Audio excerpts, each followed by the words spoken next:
안녕하십니까. 100세 시대 축복일까 재앙일까라는 주제에 대해서 말씀드리도록 하겠습니다. 평균 수명이 해마다 늘어나고 있어 머지않아 100세 시대가 다가올 것이라고 전망합니다. 과연 이것이 축복일까요? 재앙일까요?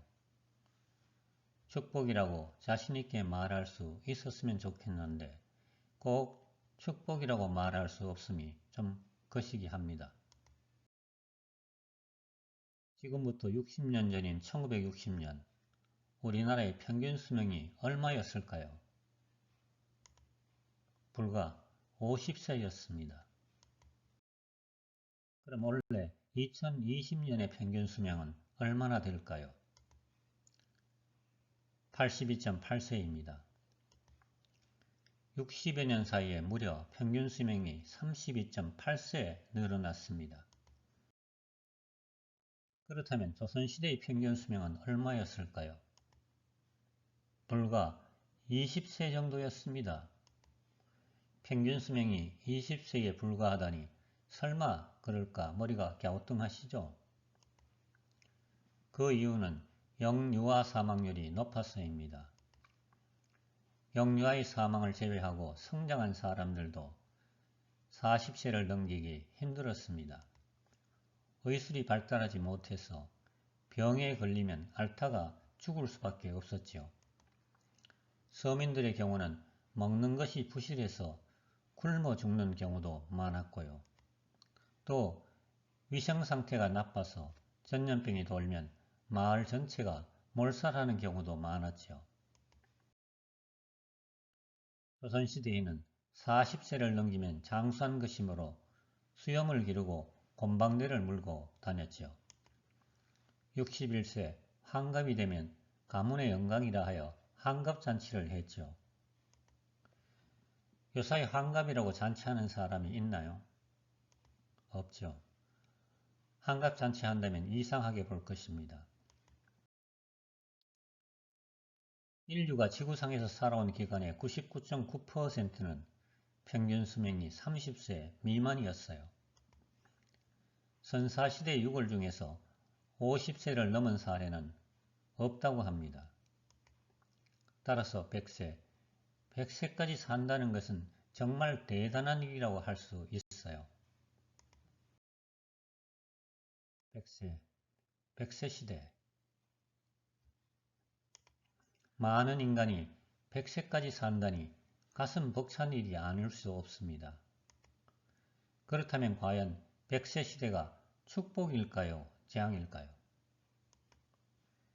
당연히 축복이라 말하고 싶은데 영 자신이 없네요. 100세 시대, 인간에게 있어 정말 꿈만 같은 말입니다.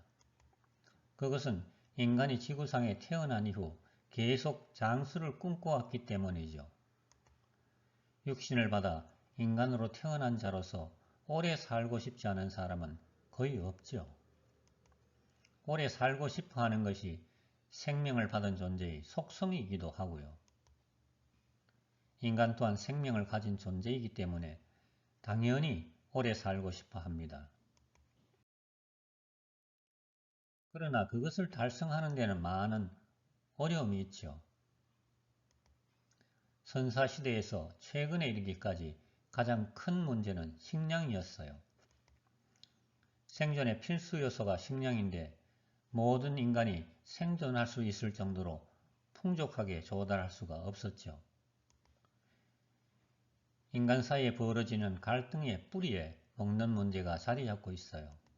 나라 사이의 전쟁도 먹는 문제의 해결 때문이라 해도 과언이 아닐 것입니다. 이 중요한 식량 문제가 선진국을 중심으로 해결되었어요. 또한 일부 경제가 발전하고 있는 나라에서도 해결되어 가고 있어요.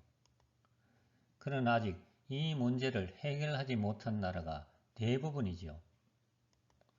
식량을 제대로 공급받지 못하여 굶어 죽는 사람이 아직까지 많으면 안타까운 일입니다. 이것의 해결을 위하여 앞으로 많은 노력과 시간을 투입해야 할 것입니다. 한편 식량 문제가 해결된 국가에서는 인간의 수명이 폭발적으로 증가하고 있지요. 오래 살고 싶어하는 인간의 소망이 이루어져 가고 있어요. 사람들은 장수 시대가 도래하면 좋을 것으로 생각했죠. 그런데 막상 장수 시대가 도래하니 여러 가지 문제들이 나타나고 있어요. 이걸 해결하지 못하면 장수 시대가 축복이 아니라 오히려 재앙이 될 수 있다는 우려가 나오고 있어요. 백세 시대가 과연 축복일까요? 아니면 재앙일까요? 먼저 장수 시대의 도래가 축복이라는 관점에서 살펴보겠습니다. 첫째, 오래 살면 자신이 하고 싶은 일을 할 수 있습니다. 70년도 살지 못하는 인간이 할 수 있는 일은 많지 않았습니다. 오래 산다면 가족 부양이나 사회 활동 때문에 그동안 할 수 없었던 일을 할 수 있을 겁니다.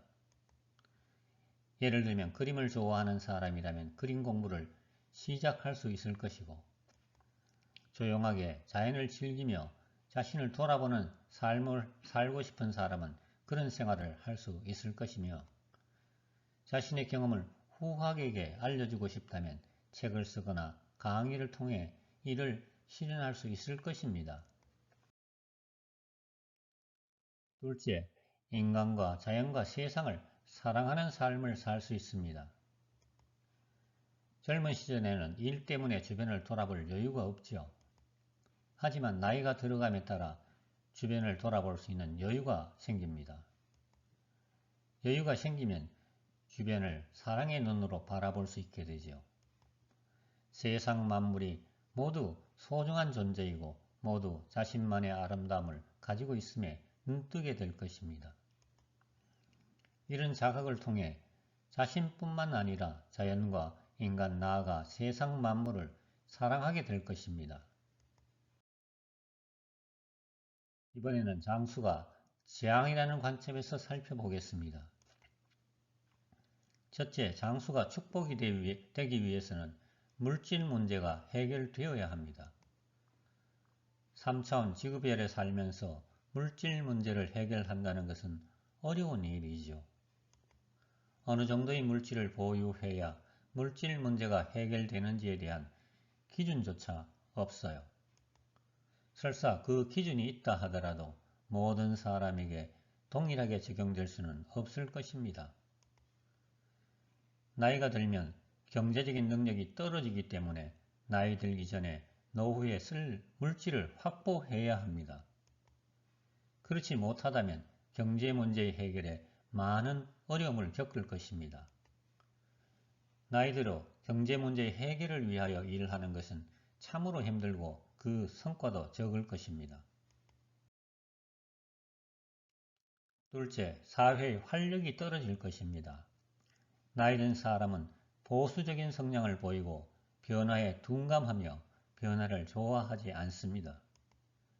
사회는 하루가 다르게 바뀌는데 변화에 둔감한 나이 든 사람이 다수를 점하게 되겠지요. 따라서 세대 간 갈등이 나타날 가능성이 큽니다. 셋째, 젊은이의 근로의욕을 떨어뜨리게 될 것입니다. 장수사회가 된다면 소수의 젊은이가 다수의 노인을 부양해야 합니다. 이는 젊은이의 노당 대가 중 많은 부분이 노인 부양을 위하여 쓰여야 함을 말하지요. 젊은이의 반발과 근로의욕 저하를 가져올 수 있습니다. 이를 통해 보면 장수시대의 도래가 축복이 되기에는 어려움이 많다는 것을 알 수 있습니다. 가장 큰 문제가 물질 문제의 해결이지요. 이 문제를 스스로 해결할 수 있는 사람은 소수이고 대부분은 국가에 의존하게 될 것이기 때문입니다. 물질 문제 해결을 위해서 세대 간 조정과 합의를 이루어 나가는 것이 가장 큰 문제로 부각될 것입니다. 백세 장수가 많은 문제를 내포하고 있음에도 불구하고 인간이 이 문제들을 해결하고 백세 장수가 축복이 되는 시대를 만들어 나갈 수 있을 것으로 생각합니다. 우리 모두 백세 장수가 축복이 되는 시대를 함께 만들어 갑시다. 이상 웰다잉 학교를 운영하고 있는 유건영이 말씀드렸습니다. 다음 시간에는 백세 시대를 축복으로 만드는 방법에 대해서 말씀드리도록 하겠습니다. 들어주셔서 감사합니다.